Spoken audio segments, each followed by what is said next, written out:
Hey,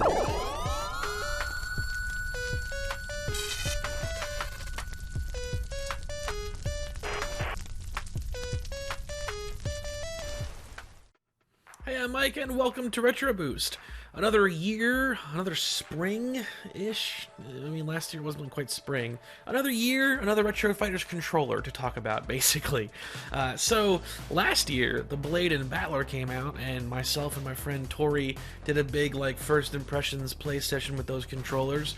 Later on, Retro Fighters announced they're going to be doing an Xbox controller, the Hunter, and that was really interesting because the Xbox as a controller is a console that I just haven't been able to find a modern solution for.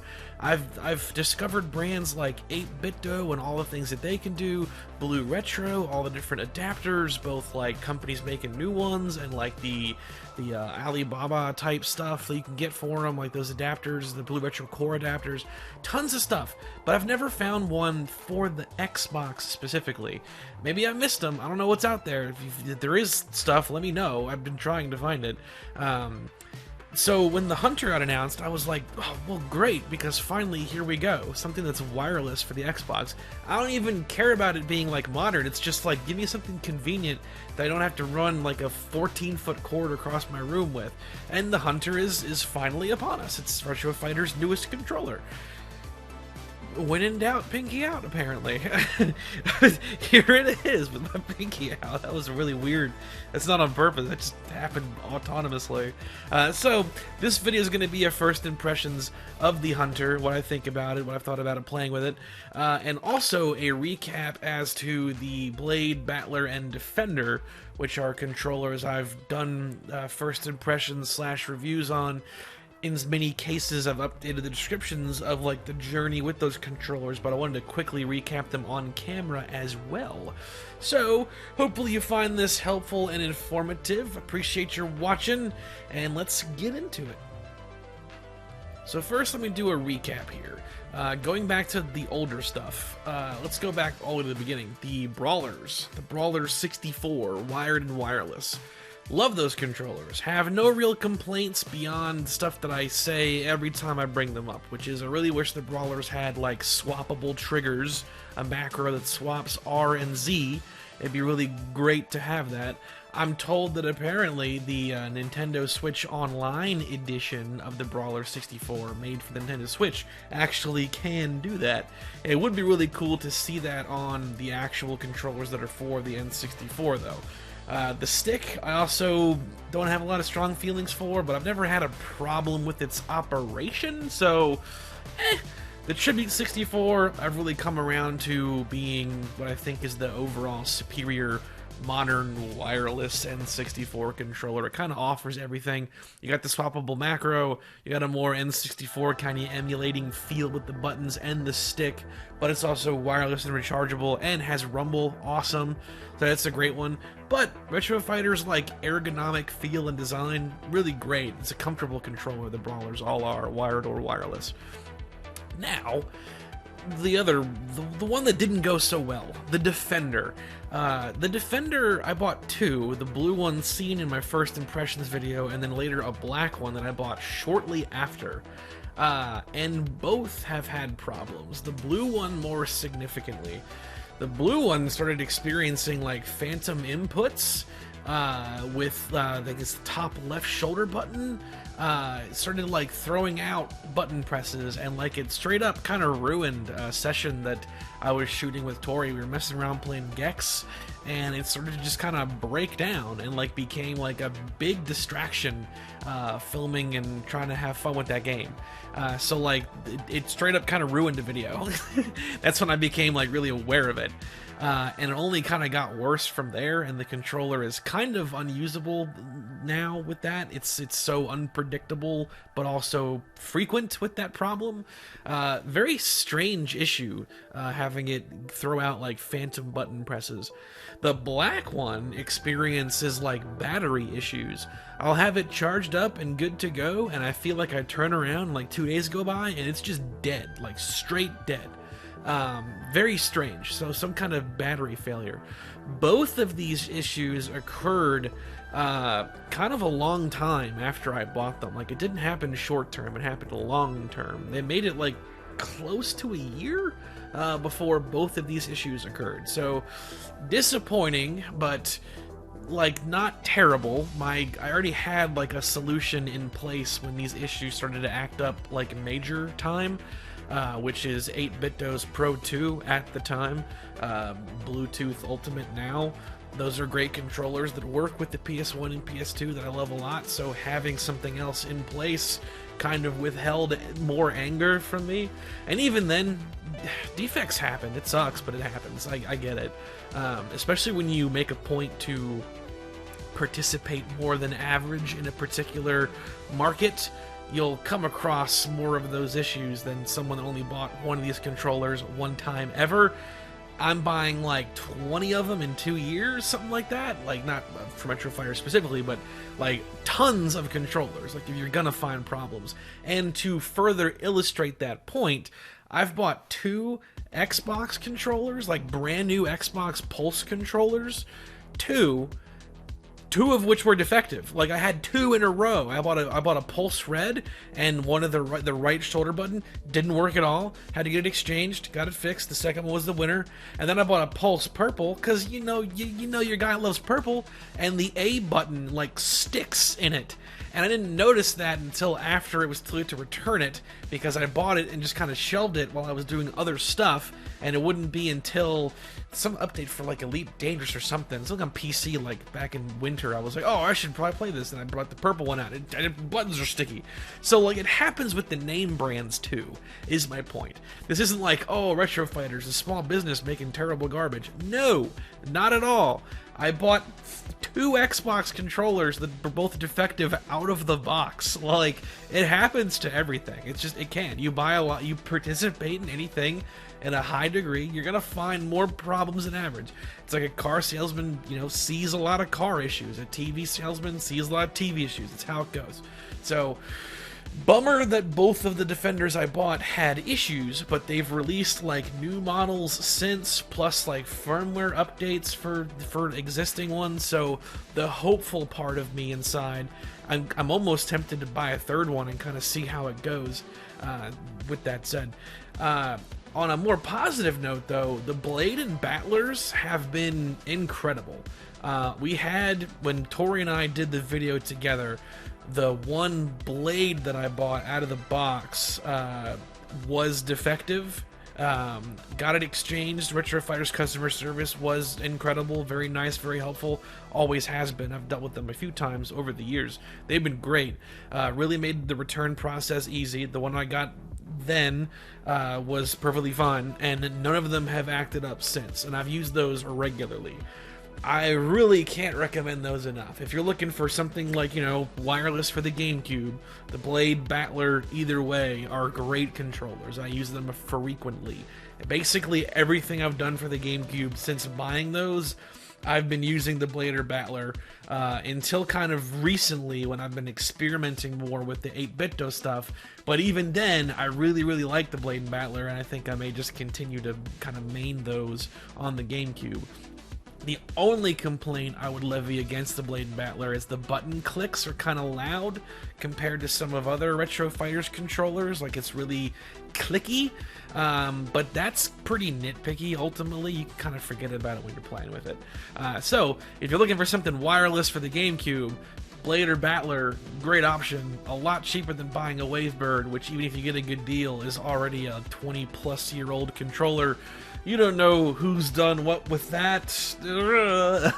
Blade and Battler are fine. I like them. So now, let's shift focus to today's topic, which is the new controller on the block, the Hunter, which has some new stuff beyond just the fact that it's a new console being opened up here. There's some interesting new science features we gotta talk about. So let's take a closer look at the new kid on the block, the Hunter. Right out of the gate, the design is pretty interesting. We have basically a combination of 3 things here. Firstly, the kind of typical Retro Fighters design that I'm getting used to seeing and could probably identify blind even if there was no logo on the controller. It's got the same kind of general feel that all of their recent controllers have had, not including the Blade and Battler, so the Defender, the Brawler Gen, stuff like that, the Brawler 64s. It's got a similar kind of feel to those. Same sticks as the Defender had, and the Brawler Gen for that matter, and the Blade and Battler too. It's got the same sticks basically. Where we see a departure, though, are the triggers, the shoulder buttons, and the D-pad. These are all styled after, like, modern Xbox controllers. They directly compare, like, the triggers' size, shape, feel, everything. The way the triggers actually feel, the way the shoulder buttons are very clicky in comparison, and the D-pad. That's, like, modern Xbox controller stuff. But then, the face buttons themselves are very Xbox, very OG Xbox. The shape, the color, the feel, the way they press, that's like emulating what the original Xbox's buttons are like. So it's interesting seeing the fusion of like those three sources into one design, and I really like that we're getting like actual kind of emulation sort of the original hardware. It's more than just a modern controller. We've got the spirit here as well, more than just the look but also the feel. These buttons are just like original Xbox controller buttons. They feel and they press great. It's awesome. It's very different than the Defender was, to make a specific comparison, because the Defender's face buttons were like not even remotely trying to be like PlayStation buttons. They were way taller, they pressed different feel to them. It's interesting that like now they're going the other direction with the Hunter, and I like it. I think that's what made the Tribute 64 such a great N64 controller, is that it was doing both. It was being modern, convenient, wireless, rechargeable, and better kind of grip to it, but also it felt like it was like the N64, like the buttons and the stick. It had the spirit there. The Hunter does as well, which is really cool. Only thankfully it isn't the size of a boot. They didn't do like a Duke-sized one. They probably should have. That would have been cool. You should have been able to pre-order a Duke-sized one of these that was like so big that it was a nightmare. I would have pre-ordered that. So that's the design in a nutshell there. How does it play? Well, that's where we gotta talk about something new, which is the sticks and the triggers, actually, because this guy's packing something a little bit new when you go to play with it. The Hunter has what's advertised as Hall effect sticks and triggers. I've been seeing that pop up a lot more recently. The first time I saw it, I think, was with the Hunter, and then I also saw it with the 8BitDo Ultimate Bluetooth controller, was similarly advertising this, and there's other controllers that do it as well.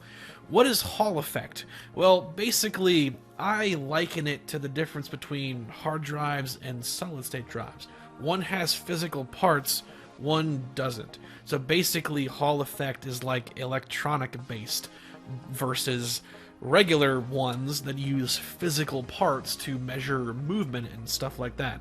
Long story short is, the whole idea is that it's basically a way lower risk of controller drift. The dreaded drift that, like, say, the Switch Joy-Cons were so prone to. Maybe they still are. No idea. That doesn't really come up a lot anymore. And also just helps them last longer, too, since there isn't, like, a physical part being worn down.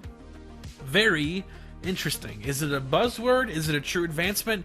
I don't know. Doing research, I found out that factoid about, like, how it works, and I saw some conflicting stuff about whether or not it's, like, truly better or not. I don't know.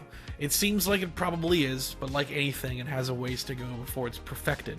But as far as what that does for the controller here and now, as far as how it plays great. So I played a handful of games specifically for the making of this video, but I also played a bunch of stuff just on my own when I first got it day one. So I played Halo 2, first-person shooter, get an idea for like the sticks and everything. Burnout 3, get a feel for the trigger, and then other stuff like Tony Hawk to get a feel for the stick sensitivity and just overall face button pressing. And it did really well. I had no problems like aiming or having any issues playing Halo that I would put on the controller. I didn't have like any immediate like, oh, something feels weird, this doesn't match up quite right, what's going on? Like, no issues. It worked great. Didn't even have to mess with the sensitivity in game, which in my mind is like, well great, because that means that the controller's doing a great job of becoming the OG controller, just wireless. Just for giggles, I messed around with the sensitivity in Halo 2, but it didn't really help. It kind of made things worse. I was like, oh, pretty cool then. Love it. Playing Burnout, I'm happy to report that, like, the triggers are comfortable to press and hold. So keeping the trigger held down for the whole race was not strenuous or fatiguing, which is awesome, because I brought that up when I reviewed the Defender as well. It's kind of important to me that, like, it's comfortable to hold down buttons, and there have been controllers that have gotten that wrong. A great example is the Tribute 64. As good as it is, the D-pad sucks. It's like sharp and tough, and playing something like Kirby 64 ain't gonna happen. Similarly, the Defender's D-pad was also not great. It was tough to use it like as an 8-way direction controller for PS1 games. Pretty much just can't even use it for that. So, wasn't a huge fan of it, although it was comfortable to mess with. The D-pad for the Hunter is Xbox modern style, so it's very clicky and it's very clear what you're pressing when you're moving it around. No problems. Between the face buttons and the trigger, everything's comfortable and satisfying to press. I wouldn't have a problem holding down any of these buttons for a long time, depending on what the game required. And then messing around with Tony Hawk, the idea there was to get a sense of, like, the controller's analog stick sensitivity. I'm like, gotta put this Hall effect stuff to the test. How's it gonna do? It did great. I didn't have any problem, like, initiating manuals in the game, which, if you didn't know, in Tony Hawk you initiate manuals by, like, kind of flicking the stick very subtly to get into a manual trick set, and it never screwed up, like, once. Like, I never had any inputs that I was like, come on, do it. What are you doing? Like, it never screwed up, which is awesome. So overall, my first impressions of this are very good. I had a great time messing around with it. I'll keep messing around with it. And the nice thing is, although I don't do it regularly, I have been doing live streams here and there, and those have been, like, doubling as a great testing ground for controllers. The 8BitDo stuff I'm planning on doing a video on. I've been streaming and playing different games with those controllers, and I'll do the same with this one. I have to do some Xbox themed streams at some point just to keep playing around with this guy. It also, by the way, works on Switch and PC, although for me this is all Xbox all the time, but it's worth throwing that out there. Like all Retro Fighters controllers, they come, well, not all, I guess, but with most of their ones like this, it'll come with a dongle for the OG console and a USB dongle for the other stuff. If you want to use it for Switch or PC, there you go. Honestly, it'd be pretty great for either one of those. Most of them are, but this one in particular I think is pretty strong for that purpose, more so than some of their other ones, like, say, the Defender. So yeah, okay, Hunter, pretty impressed so far. As with the Defender video and the Blade and Battler, I will update the description should things change. Like, if you see an update next week that says, like, it exploded, it'll be in there. Hopefully it doesn't. Hopefully this one lasts. It is the first that I think Retro Fighters has offered to have this new Hall effect stuff, so I am curious to see how the longevity goes with that. It's interesting, and I wonder if they'll start releasing, like, updated versions of their existing controllers that'll start having that too. It seems like a lot of these brands are jumping on that stuff, so it wouldn't surprise me if there end up being like a Defender, 2.0 that has Hall effect now or something like that, because I double checked the product pages for, like, the Defender and stuff like that, and, like, it didn't call it out. So if they haven't done it yet, it just says precision analog. It doesn't call out Hall effect like the Hunter does. But yeah, so Hope this little first impressions was helpful. It's a good controller so far. I really like it. Had a good time messing around with it. Looking forward to continuing messing around with it. And I probably will because, like I said, I haven't found any alternatives for the Xbox specifically. So this will probably become my main Xbox solution going forward. Whereas the 8BitDo Ultimate Bluetooth controller is probably going to become my main controller for everything. Because it's compatible with like everything, Blue Retro and 8BitDo adapters alike, compared to. So if you want like a one-stop shop, one controller for all your stuff, you know, a lot of consoles, I would say look into that one. But I got a video kind of brewing on that. I'm just taking some time with it to make sure it's good and have all the points I want. Since there's so many different consoles to play around with. But as far as this experience goes, I quite like the Retro Fighters Hunter. Again, I'll update the description should anything change or weird or whatever. Hopefully it doesn't. Hopefully I won't have like another Defender on my hand where like, you know, a year later buttons aren't working and phantom things are happening. Hopefully it doesn't happen. You know, we'll just hope. So thank you so much, and I'll see you on the next one.